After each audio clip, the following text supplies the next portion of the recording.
Que el Señor les bendiga, queridos amigos, queridos hermanos que están escuchando esta predicación. Quiero compartir con ustedes la palabra del Señor allí en 1 de Samuel, capítulo 24, versículo 4. Dice, los hombres de David le dijeron, mira, este es el día que Jehová te anunció. Yo entrego a tu enemigo en tus manos y harás con él como te parezca. Y vamos a leer el capítulo 26.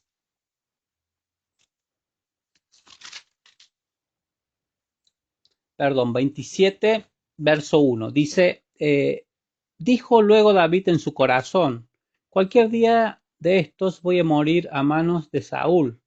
Por tanto, lo mejor será que me fugue a tierra de los filisteos para que Saúl no se ocupe más de mí y no me siga buscando por todo el territorio de Israel. Así escaparé de sus manos. Se levantó pues David y con los 600 hombres que lo acompañaban se pasó a Aquis, hijo de Moab, rey de Gad. Y bueno, y allí David se convierte en guarda personal y comandante del rey Aquis. Y en una de sus excursiones, eh, ellos habían sido establecidos por Aquis allí en Ciclag, David con sus hombres, sus familias, y en una de las incursiones que hace David a favor de Aquis, vienen los amalecitas y atacan Ciclag y se llevan cautivas a las mujeres, a los niños, y prenden fuego toda la ciudad y se roban todo. El título que le puse a esta predicación es Rey Fugitivo.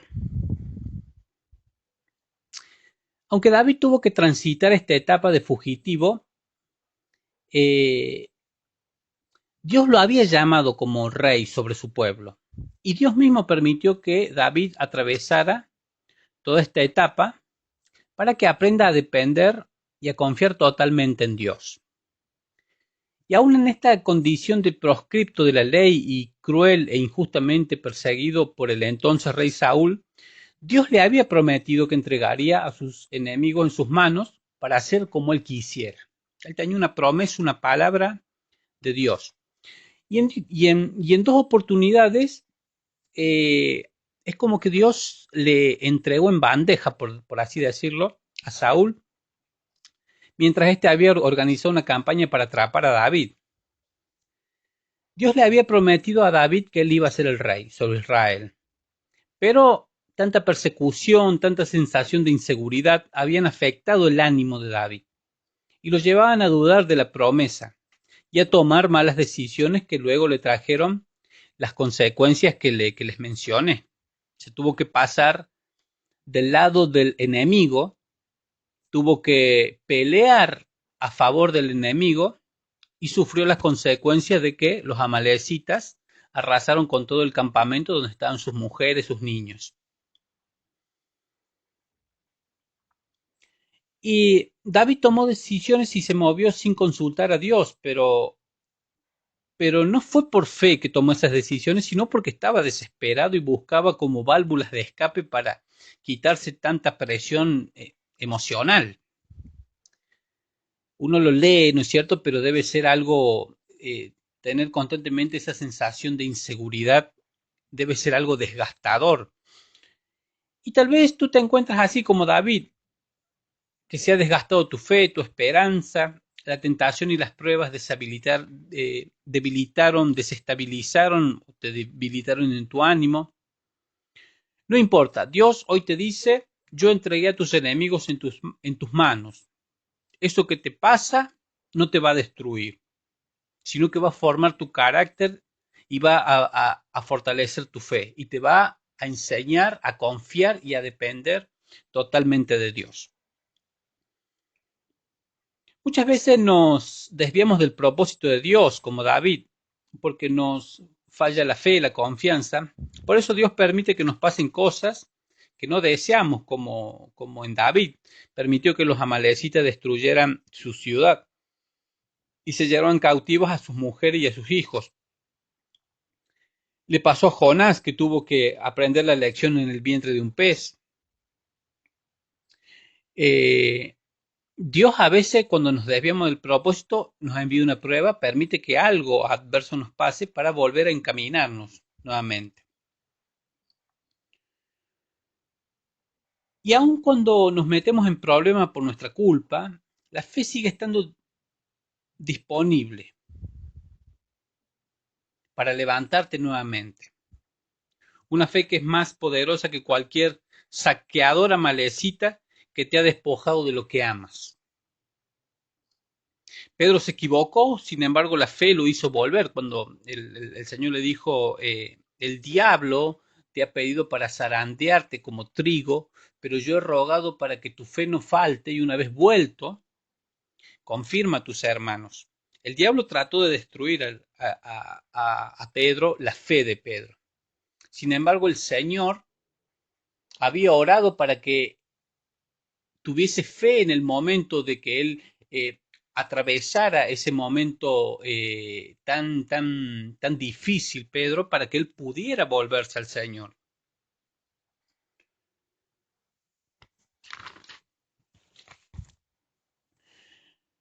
Cuando no aprendes a confiar en Dios, las pruebas, la persecución hostil, el enemigo, van a ir desgastando tu ánimo y van a afectar tu fe. Dios dice que somos reyes y como David somos reyes perseguidos, porque el Señor dijo, en el mundo van a ser perseguidos, van a ser odiados, van a ser rechazados,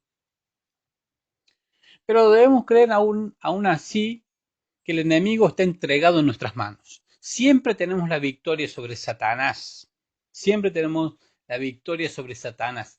El problema está cuando creemos que Dios nos dejó a la merced de nuestra suerte, y eso es lo que estaba creyendo David, que había sido abandonado por Dios, que dependía de él, de su suerte, de su capacidad para esconderse. David debía creer que sería el rey a pesar de su condición de prófugo. Tú tienes que mirar con fe por encima de las circunstancias. Si Dios te prometió, Dios lo hará. No dejes que el desánimo y las pruebas tengan la última palabra. Pero por alguna razón, David perdió la confianza en Dios. Y yo digo que no es fácil ser perseguido, no es fácil ser perseguido, ser fugitivo, no tener un lugar estable para estar, no tener seguridad, no saber qué es la incertidumbre de no saber qué es lo que va a pasar al otro día. No sé si habrá dormido tranquilo también pensando que de repente podía caer Saúl con sus soldados y atraparlo así de repente. Una sensación de inseguridad que fue desgastando su ánimo y su fe. Le pasó a grandes hombres de Dios que Dios le había prometido cosas grandes para su vida, pero en algún momento se vieron como que Dios se había equivocado. Fíjense José, el que estaría por encima de todos, el que tenía grandes promesas, que él iba a estar por encima de todos, que él iba a gobernar la tierra. Dios le había dado grandísimas promesas. Sin embargo, lo vemos allí vendido como esclavo, eh, rechazado por sus hermanos, esclavo, sirviendo en un lugar donde después la mujer, mientras él está en el baño, dice, eh, la mujer de su amo trató de seducirlo y él por mantenerse fiel a Dios dice que huyó, salió corriendo desnudo. Y yo me pregunto, ¿qué habrá pasado por la cabeza de José en ese momento? Donde parecía que todo iba de mal en peor, donde iba corriendo quizás desnudo por la calle, porque no debe ser lindo de que alguien te entre al baño, te saque la ropa y vos tengas que salir corriendo desnudo por la calle. Habrá pensado en ese momento que Dios se equivocó y encima eso esa injusticia hizo que cayera preso. Sin embargo, él siguió confiando en Dios, siguió manteniendo ser fiel a Dios.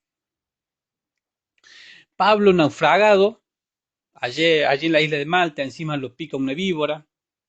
La madre de Moisés, que lo tuvo que poner a David allí en el río para que no lo maten. Sin embargo, Dios de Moisés trajo un gran libertador para su pueblo. Si ves que Satanás está oprimiendo tu vida, es porque él sabe que Dios tiene un gran propósito contigo. David dijo, cualquier día moriré en manos de Saúl, así que será mejor que me fugue. Esto evidencia que David había dejado de confiar en Dios y estaba cansado y su ánimo afectado. Dios le había prometido la victoria sobre sus enemigos, por más que él no la viera, tenía que creer. Y era una prueba de fe. Era una prueba de fe. A veces Dios nos da promesas personales, pero vienen a veces camufladas así como en pruebas. Unas bendiciones así que vienen disfrazadas de pruebas, de crisis, de adversidad. Te da la promesa, pero parece que que te da la promesa, pero parece como que no te la da, para que aprendas a tener fe, para que no creas que todo depende de ti. Muchas veces tenemos que ir descifrando algunas cosas, algunas pruebas que vienen en nuestra vida, el por qué, qué nos está enseñando el Señor, qué quiere de nosotros, qué quiere formar a través de esas bendiciones que vienen disfrazadas de pruebas, de incertidumbres, de momentos difíciles.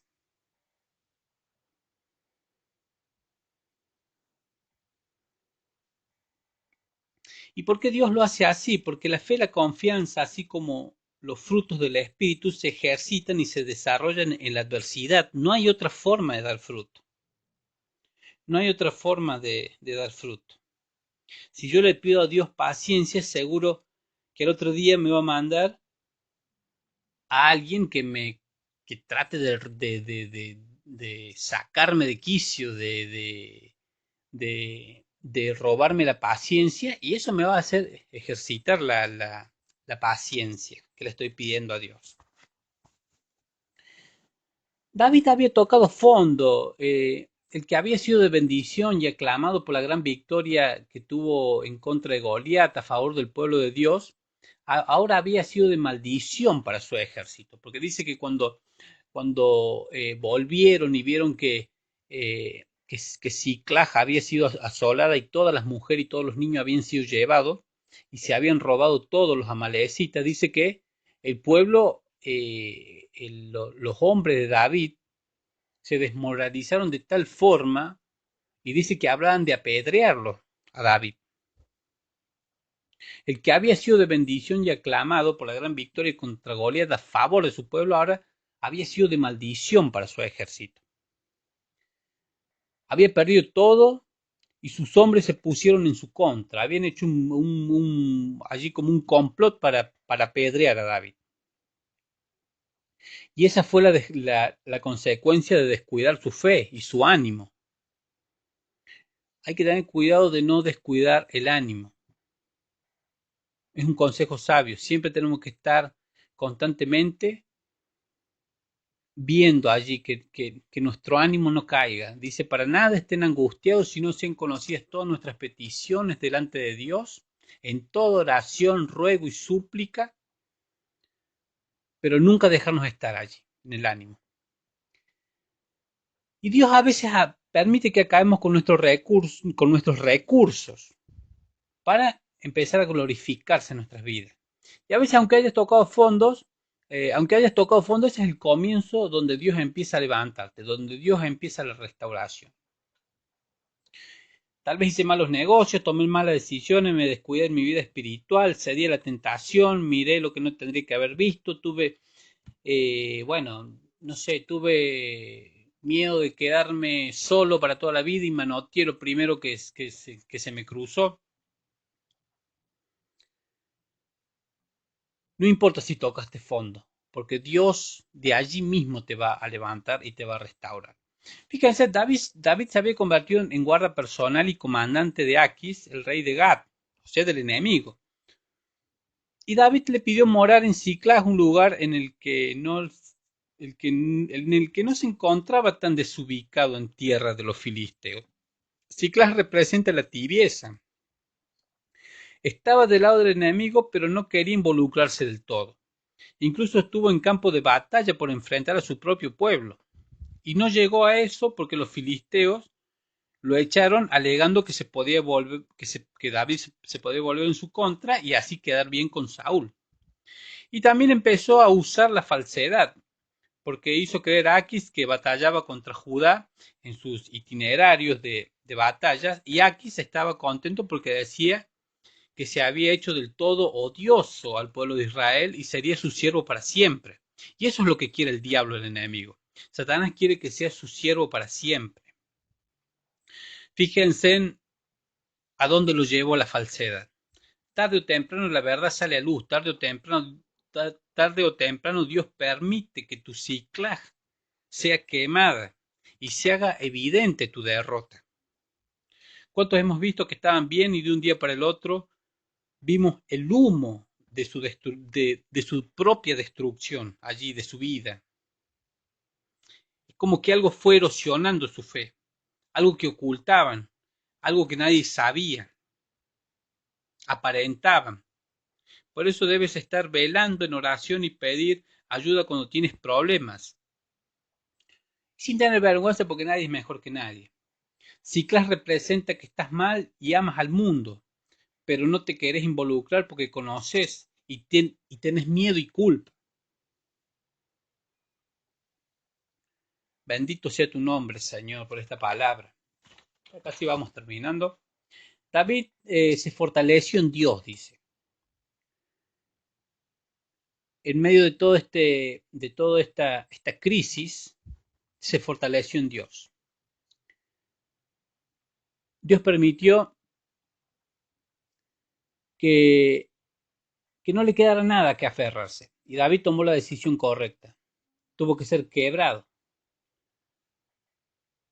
Pablo dijo que él había sido abrumado aún más allá de sus propias fuerzas.